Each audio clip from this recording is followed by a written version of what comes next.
what is meant by Ramadan being a school? What is meant by Ramadan being a school? This is such an important question. Even though Ramadan has left us, it's important for us to reflect, right? To reflect and see what have we benefited from Ramadan, right? And the reason why our scholars have described Ramadan as being a school is that Ramadan has so many different lessons, all jam-packed into this 1 month.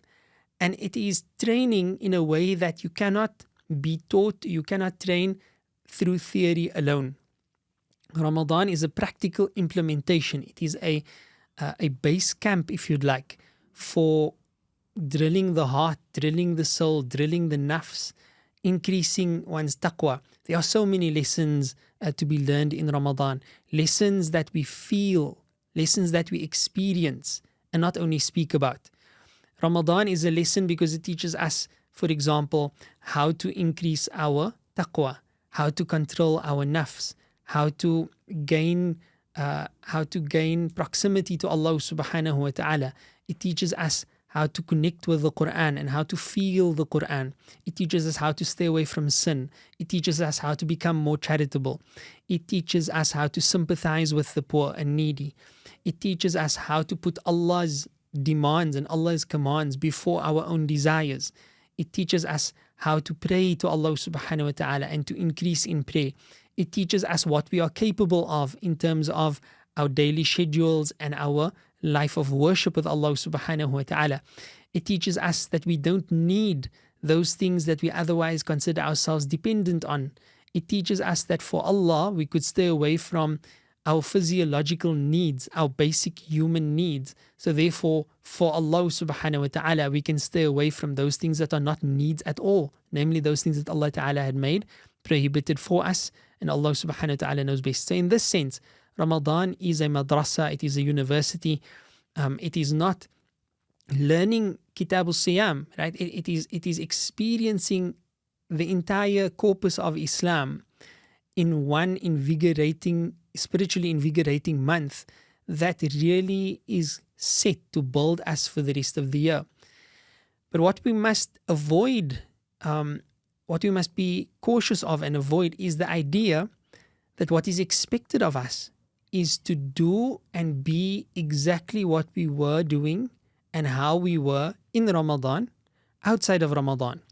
You may even have received this advice, and it's not untrue. We should strive to live as closely to the lifestyle we lived inside of Ramadan at all times.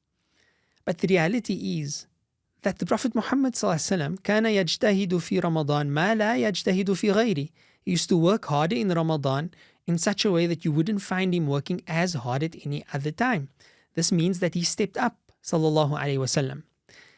So if that is the case, then of course we will not be able to work as hard inside of Ramadan and outside of Ramadan. But what is important is to differentiate between what the Prophet Muhammad ﷺ did and what we are doing.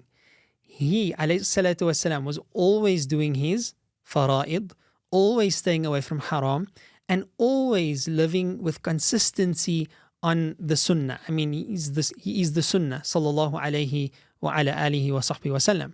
And then in Ramadan, he would intensify his acts of goodness.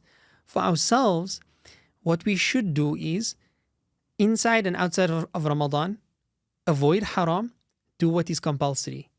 But inside of Ramadan, we increase on the sunnah to such an extent that we push ourselves. Outside of Ramadan, we don't push ourselves as hard. Because if we were to push ourselves as hard, then for us in our weak capacity, we may so slip that we actually go beyond the bare minimum and we start neglecting the fara'id, what is obligatory, and we start indulging in the haram. So it's important for us to understand where the balance fits in.